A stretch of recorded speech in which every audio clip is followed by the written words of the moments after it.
tumeanza mchakato wa kuifanyia mabadiliko sheria hii kutokana na mapendekezo ya Tume ya Haki Jinai, ili watoa taarifa za uhalifu na walinzi na mashahidi waweze kupata ulinzi na kinga stahiki, waendelee kutoa taarifa ili tutumie katika kudhibiti uhalifu katika jamii yetu.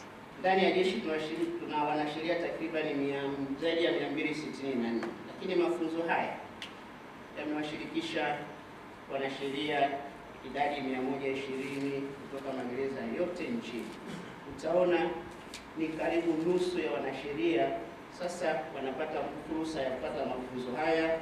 Ni jambo la kumshukuru sana Mungu, lakini pia kumshukuru sana Katibu Mkuu kwa jitihada zake.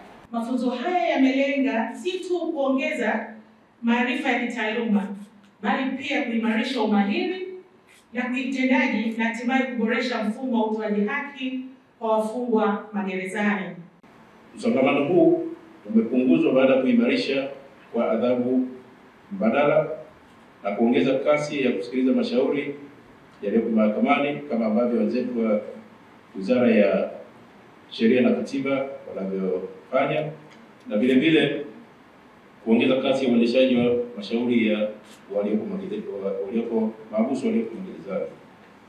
Mheshimiwa mgeni rasmi, Wizara ya Katiba na Sheria kwa kushirikiana na Wizara ya Mambo ya Ndani ya Nchi kwa pamoja zimeimarisha pia matumizi ya mifumo ya tehama katika kusikiliza mashauri ya wafungwa na mahabusu kwa kutumia mahakama mtandao, ambapo jumla ya magereza 66 nchini kwa sasa yanatoa huduma hiyo.